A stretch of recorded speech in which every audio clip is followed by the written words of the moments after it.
बघा secondary structure commonly found in protein are there are two types. First असणार आहे alpha helix आणि दुसरा असणार आहे beta pleated sheet. Alpha helix म्हणजे काय? The alpha helix form when a polypeptide chain twist in to the right handed or clockwise spiral. ही pen म्हणजे पॉलिपेप्टाइड चेन आहे, ही प्रायमरी चेन आहे. ह्याला जर फोल्ड केलं तर कसं होणार आहे बघा, असं दिसणार आहे, लक्षात येईल. आणि त्याला होणार आहे alpha helix. Alpha helix form when a polypeptide chain twist in to right handed or clockwise spiral. आणि some characteristic feature of the alpha helical structure of protein are. मग तुम्हाला इथे दिले. पहिलं काय बघा, each turn of helix has 3.6 amino acid. बघा हा एक टर्न आहे, इथून हा एक टर्न आहे असा, लक्षात का बघा. मग ह्या एका टर्नमध्ये नंबर ऑफ अमिनो ॲसिड किती आहेत? 3.6 आहेत. तर कसं, हा अमाइड लिंकेज आहे लाईट कलरचा, हा अमाइड लिंकेज आणि हा अमाइड लिंकेज आहे. त्या ठिकाणी जर वॉटर मोलिक्युल ॲड केलं तर हायड्रोलिसिस होणार आहे आणि तुम्हाला अल्फा अमिनो ॲसिड मिळेल, लक्षात येईल. इथं जर ब्रेक झाला तर हा एक अल्फा अमिनो ॲसिड आहे, हा पिंक कलरचा एक दुसरा अमिनो ॲसिड आहे, हा तिसरा आहे आणि हा निम्मा आहे, लक्षात का बघा. म्हणजे किती झाले? 3.6 अल्फा अमिनो ॲसिड आहेत एका टर्नमध्ये. कळालं असेल वाक्य. A carbonyl group of 1 amino acid is hydrogen bonded to the NH group of the 4th amino acid along the chain. आता ही जी चेन आहे, ह्या चेनमध्ये समजा की हा कार्बोनिल ग्रुप आहे आणि हा एक अल्फा अमिनो ॲसिड आहे पिंक कलरचा.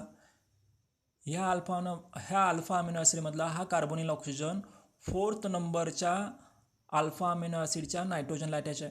आणि ऑक्सिजन आणि हायड्रोजनमध्ये ह्या डॉटेड बॉन्ड म्हणजेच काय असणार आहे? Hydrogen bond. हायड्रोजन बॉन्ड कधी तयार होतो आहे? एक फोन आणि दुसरा काय असणार आहे? हायड्रोजन. फोन म्हणजे फ्लोरीन, ऑक्सिजन, नायट्रोजन आणि एक हायड्रोजन असणार आहे, लक्षात येईल. मग हा एक अल्फा अमिनो ॲसिड आहे. Carbonyl oxygen of 1 alpha amino acid is hydrogen bonded to the 4th 1 2 3 4 4th NH group of the amino acid, लक्षात का बघा. NH group of the 4th amino acid along the chain, same चेनमध्ये. Clear. Myosin in muscles and alpha keratin in hair are proteins with almost entire alpha helical secondary structure. Myosin कशामध्ये असणार आहे? मसलमध्ये. आणि कॅरेटिन असणार आहे हेअरमध्ये.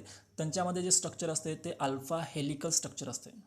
सेकंडरी स्ट्रक्चर असणार आहे, पण secondary structure commonly found in 2 types, alpha helical आणि बीटा प्लेटेड. आणि कॅरेटिन आणि मसलमध्ये स्ट्रक्चर कसलं आहे? अल्फा हेलिकल आहे.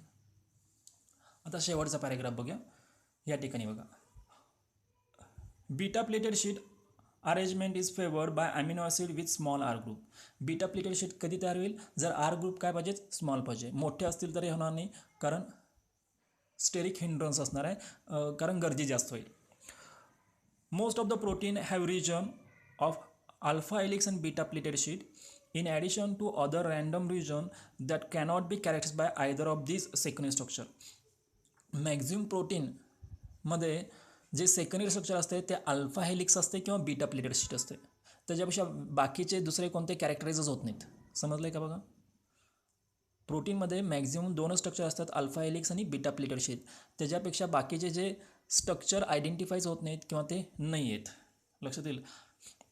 For example, spider dragline silk protein is strong due to the beta plated sheet region and it elastic due to the alpha helical region in it. मग spider बघितलं असेल, स्पायडरचं जाळं असते बघा, त्या जाळ्यामध्ये अरेंजमेंट कशी असते? बीटा प्लेटेड शीट असते. आणि काय असतात? Beta pleated sheet. आणि दुसऱ्या बाजूला काय असणार आहे? तर अल्फा हेलिकल पण असणार आहे. जाळं जर बघितलं असेल तर असं गोल असणार आहे. आणि मग हे अरेंजमेंट असे असतात बघा. हे जर जॉईन केले तर हा काय? शीट गत आहे. आणि हा काय? अल्फा हेलिकल आहे, लक्षात का बघा. हे जे आहेत अल्फा हेलिक्स आहेत असे. क्लिअर होईल. Spider dragline silk protein is strong due to the beta pleated sheet region and elastic due to alpha helical region, लक्षात ठेवायचं आहे. जो प्रोटीन आहे कोणता? Spider dragline protein is strong due to beta pleated sheet आणि elastic due to the alpha helical region. Clear का? समजलं असेल. ओके, थांबूया.